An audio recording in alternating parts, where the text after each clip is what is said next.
Kay Shuvi at saka kay Ralph, wala. Itong si AZ na ngayon demure.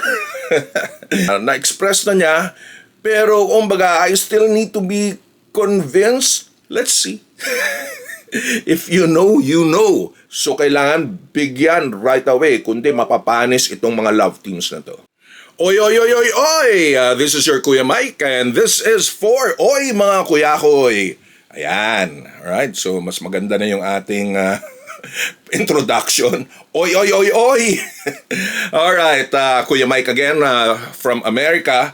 And again, this is for Oy mga Kuyakoy. Again, it's a rebrand of yung dati nating title sa vlog natin, yung The Kuyakoy List. Alright, so, kinilig ba kayo?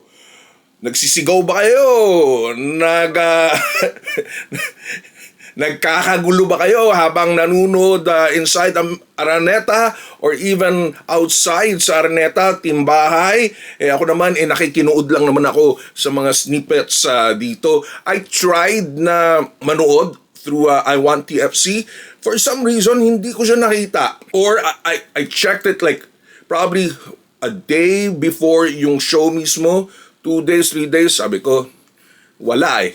So, hindi tayo nakakuha. Mura lang naman yung less than $5 yung pag-subscribe for a live streaming. Hindi tayo nakapanood at nakiki-usyoso na lang tayo.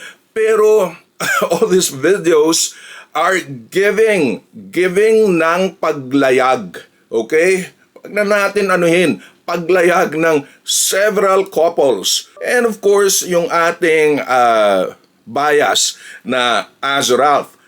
Wala dun yung kay Shuvi at saka kay Ralph. Wala. Alright. So, ayan, layag na nga. Hindi lang hindi lang tropa. Si Kuya Paeng. Paeng. Alright, si Kuya Paeng. Pangit naman yun, no? Kuya Paeng or si Ralph. Kumbaga, out of 10, 20 na. So, doble pa yung kanyang pagiging close kay AZ. We don't know, Pwede namang fan service ito. Pero, considering itong si Ralph, no? Ayaw niya naman ng fan service lang, At nakikita naman natin, even outside sa, let's say, sa event, how close they are. Itong si AZ na ngayon demure. Kumbaga, tingnan natin yung we'll see kung ganyan, no? Nung tinanong siya na kung pwede bang more than friendship lang at kung ituloy-tuloy na ni Ralph, let's see daw naiba. Kumbaga, parang naiba yung dynamics. Ngayon naman, lakas ng power. Ano ba yun ito? 1 terabyte, no? So, parang hindi ko pa gets yun. Paano yung 1 terabyte? At ngayon, sinasabi pa niya, ano ba yung status ni Ralph at ni AZ? Ayan na, sinabi na, no? AZ, baby ni Ralph. Magre-reklamo pa ba kayo dyan? And, to be honest, parang tingin ko, sabi ko nga, may pagtingin, no? Mas na-express na niya, pero kumbaga, I still need to be convinced, pero parang sobra naman, no? Sumasobra yung pagiging magiting at yung pagiging Leon ni Mr. De Leon, Ralph De Leon. Let's see. If you know, you know. Hindi ba?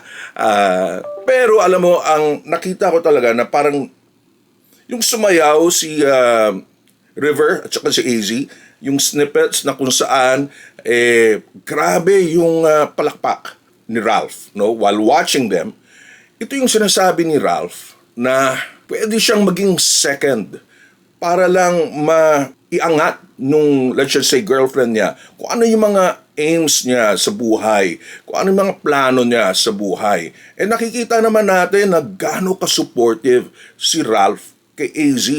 So, tamang-tama yung mga sinasabi niya na ganun siya. Kailangan may direksyon yung girl para kay Ralph. At may parang ambitions yung girl. Nakita naman natin na may direksyon at ambition. May palo, kumbaga, itong si AZ. And nakita natin din sa ex-girlfriend, no? Sa Annie Lane ba yun? Hindi ko alam kung professional na volleyball player. Ganun. Yun ang mga tipo ni Ralph. Pero I know maraming kinikilig. Maraming natutuwa sa Asver. Okay? Sabi ko nga, dapat sinama ang Asver sa Acer. Ako naman, natutuwa rin ako sa Asver. Kasi nga, at least, may ano rin siya, may palo rin siya, particularly andyan si AZ. Pero, marami ang parang ayaw sa Azraf, mas gusto nila sa Asver. May girlfriend na si River eh. Hindi man pwedeng iwanan lang. Pero, of course, kung may project, di tuloy. Pero, I don't think it's going to be real at all. No? Andyan si Jella, na mahal niya naman. At natutuwa, supporter din ng Asver. And then, yung kay naman, kay Shuvi, at saka kay Ralph, again, it's a little awkward dahil Ralph is more, obviously, towards AZ. And then si Shuvi naman, may TDH, a real TDH, no? Si Anthony. So, for Mang Inasal, kung i-launch nga sila as Saing King and then Ihaw Queen, si Shuvi at saka si Ralph, eventually talagang may magdadagdag kayo ng characters dyan, no? And ito nga sila AZ at saka si Anthony. Doesn't really make sense na silang dalawa ay pag-pair. No, ipipilit nyo na lang yun, di ba? Pero right now, it's still on brand dahil nga sa Saing King at saka sa Ihaw Queen na kumbaga nakuha niyo yun dun sa pa-birthday ni Kuya. Pero yung sa Acer talaga, dapat kailangan talaga isama si AZ at saka si River. Maraming kinikilig Truth. Maraming kinikilig kay Ralph at saka kay Shuvi. Pero eventually, it's gonna fizzle out.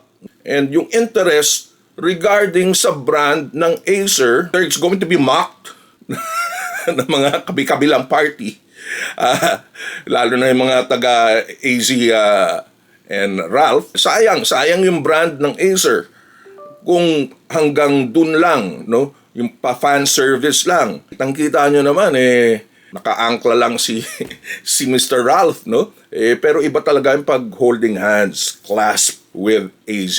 So, isip-isip din na Acer, and then Mang Inasal, and more than that, kailangan na talaga, after itong collab, after the whole shebang, after this reunion, mag-isip na seriously ang GMA and ABS-CBN ng kanya-kanyang projects for all of these love teams. Sabi ko nga, because of Pinoy Big Brother, parang nagkaroon ng exclamation point ang Showbizlandia ngayon. Might as well, this is what you wanted, ABS-CBN and GMA. So kailangan bigyan right away, kundi mapapanis itong mga love teams na to. Alright, again, ito si Kuya Mike. Oy mga kuya ko, until next time.